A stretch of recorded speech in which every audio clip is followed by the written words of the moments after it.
Zzz. Hello mga bunso! It's me again, your Mommy B, and welcome to our vlog.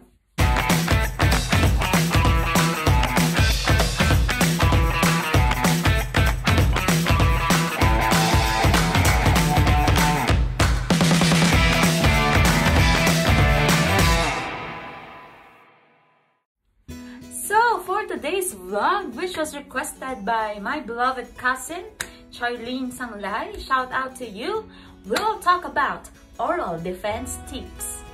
And since mabait ako and some of our bunsos requested to make some Tagalog terminologies on our vlog, then we'll do it. As I mentioned earlier, we will talk about oral defense tips. And dahil this is Mommy B, I created another acronym for this vlog. We will call it Go Lang! Oral Defense Tips. G stands for God First, of course. As I mentioned on our previous vlog, it is very important that in everything that we do, we put God first. And syempre, saan ba tayo humihingi ng strength, knowledge, and wisdom? Of course, we ask it from the Lord. And believe me that with His guidance, everything will fall into places. And that is very important. So, before your oral defense, it's very important that you pray first. Whether it's online, whether it's face-to-face, make sure to pray before the oral defense. Actually, we do it every single day when we wake up and before we go to sleep. But of course, that is your big day, and make sure not to forget God first. Okay? O stands for offer something. So what do we offer? Of course, on an oral defense, you have your research study. You have your research, you have your study, you have your case study. So you need to offer something. You need to be confident enough to stand in front of them, of the panelists, of your instructors, of the dean, and you need to offer the study that you have. And it's very important that you don't just offer the studies that you made, but you offer yourself. Standing in front of them with full of confidence is enough. Okay? L stands for let it out. I know before the oral defense, you studied your study for weeks, for months with your group mates, and it's very important too that you let it out. You let it out. Yung mga thoughts na nabuo ninyo during your brainstorming on how you formulate the study hanggang sa nakuha nyo na yung result, diba, hindi naman natin hahayaang masayang lahat ng inaral natin. And it's okay to get nervous, it's okay to feel nervous, but on that day, you should give it a shot. Let it out. Let all your thoughts out.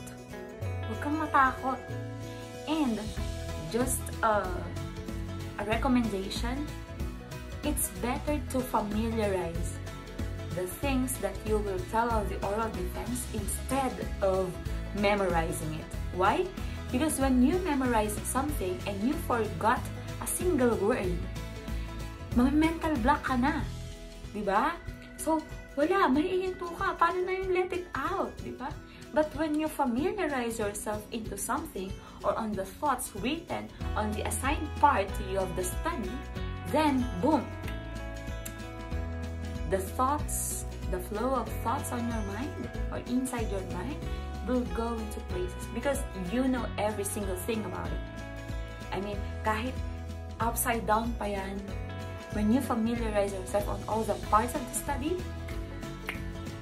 trust me, oral defense, basic.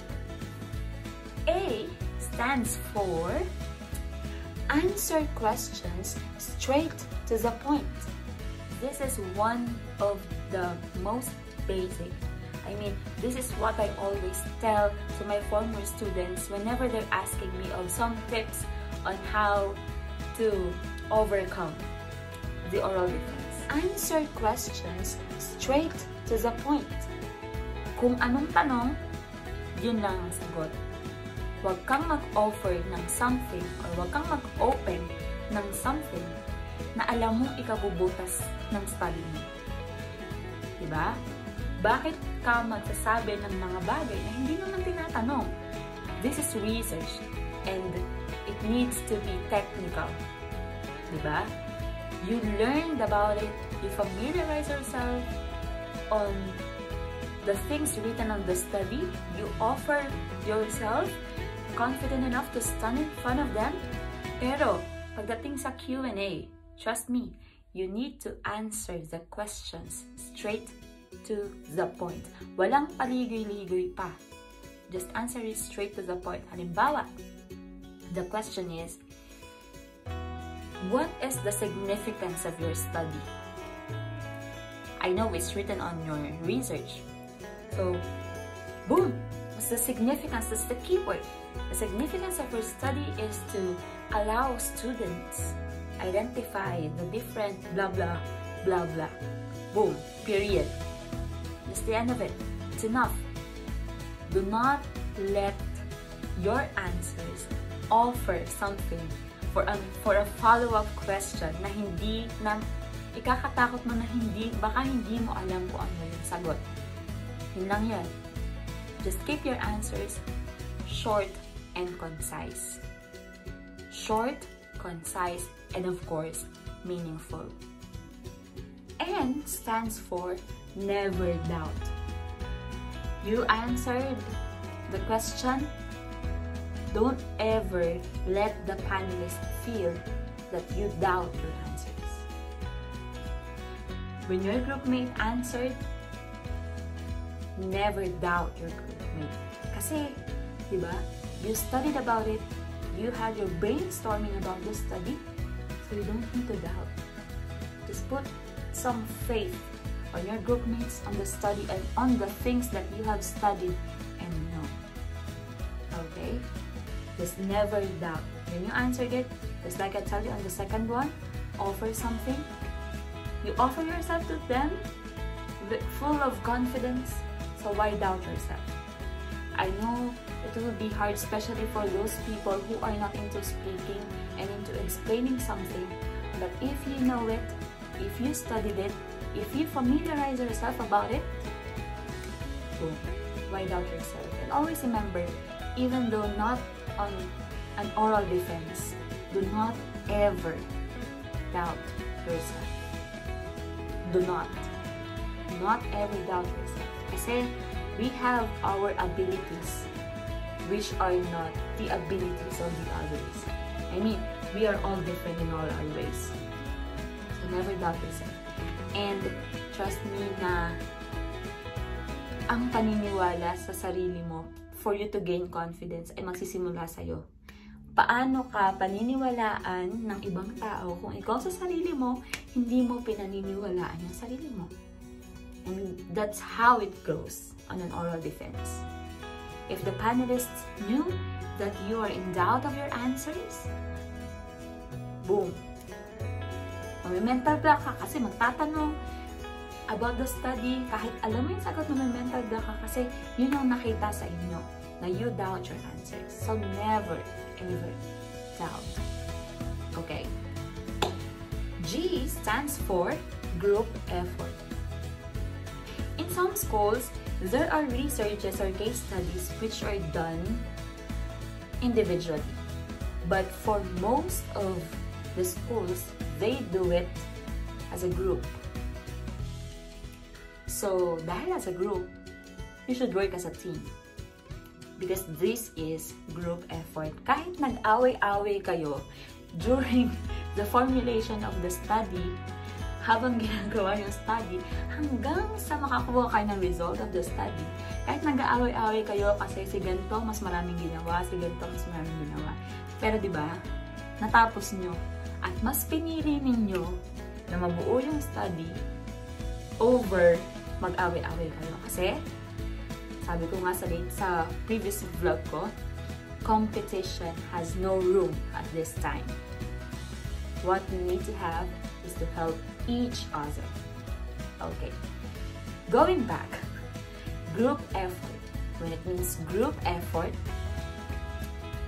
kahit nag-assign kayo ng certain parts or specific parts of the study, halimbawa, sa significance of the study si ganito, boom. Sa methodology si ganito, boom. Findings of the study si ganito. Abstract si ganito, si ganyan. Kahit may assignment kayo, make sure to know every single part of the study. Kasi this is group effort. You don't know what runs inside the minds of the panelists. Sometimes, when they do the question and answer, they will ask somebody randomly, paano kung hindi yun na-assign sa'yo, diba? Anong isasagot mo? So it's very important. It's highly recommended that each member of the group knows every part of the study. Again, you don't need to memorize it. You just need to familiarize yourself. Because when you familiarize yourself about it, everything goes into places. So yun, group effort. When it means group effort, walang bida-bida. Wala si leader. Kasi sa oral defense, wala naman leader-leader, walang member-member. Walang bida-bida. Kung may bida-bida, sige hayaan mo. Kasi never doubt, diba? Never doubt. Kasi you offered yourself. Diba? And this is a group effort. Pag bumagsak ang isa, bagsak ang lahat. Pag mali ang sagot ng isa, boom. Paano pagka ganun? Since this is a group effort, if you knew that one of your group mates answered something which is not right, or answered something wrong during the question and answer, pwede mo pa yung isalba. For example, na mali siya, masagot siya, pero feeling mo parang hindi yun yung sagot. Do not ever doubt to raise your hand. Ma'am, dear panelists, as mentioned by my group mate, she blah blah blah blah. State mo muna. Kung may mali siyang nasabi, state mo muna. And in addition to that, I believe that the study will boom ka sa tamang sagot. Okay?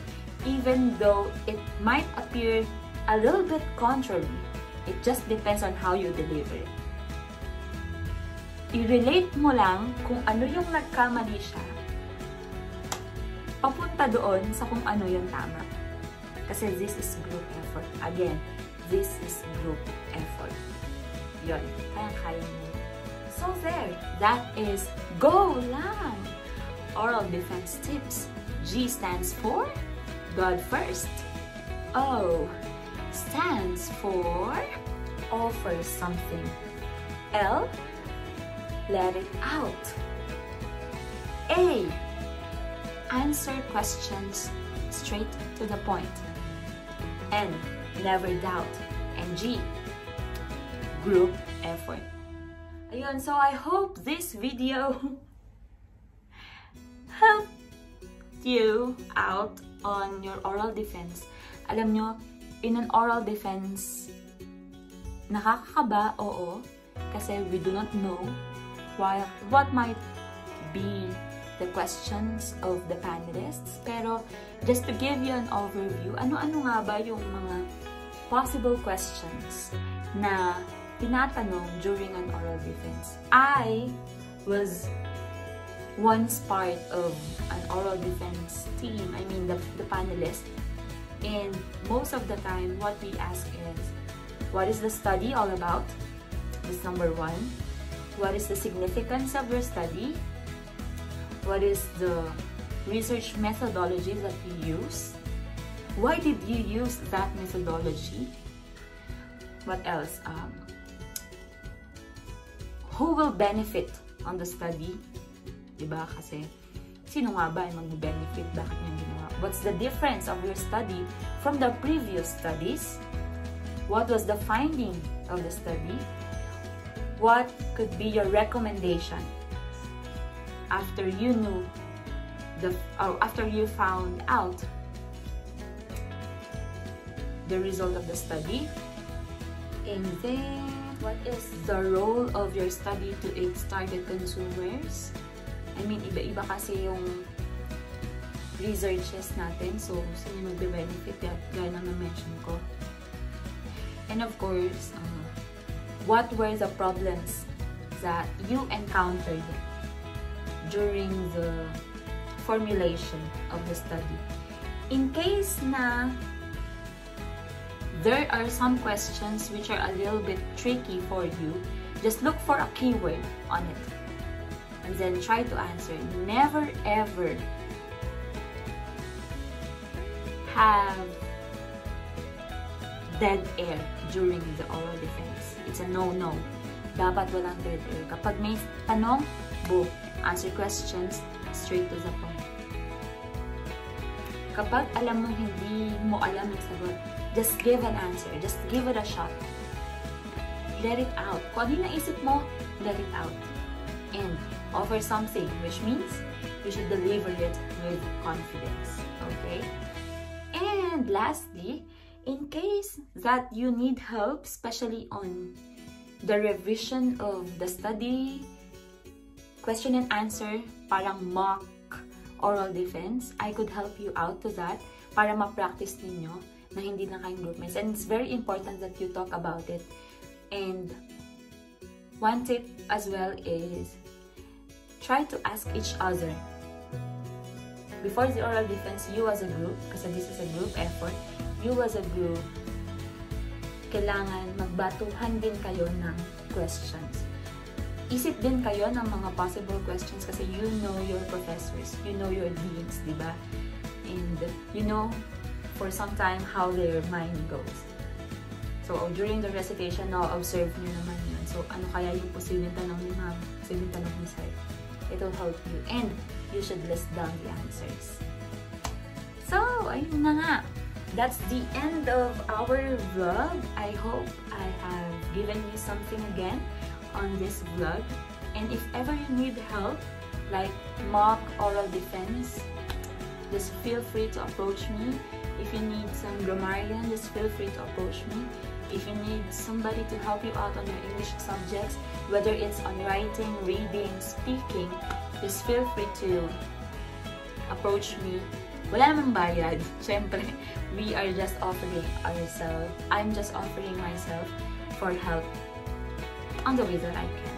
Kasi sabi nga ni Lord, di ba, we should always share our blessings. It might not be money, but the intellectual, no, not the intellectual, the knowledge that I have and the talents that I have, that we have actually, could also be shared. So that's it. Again, this is your Mommy Bees. See you.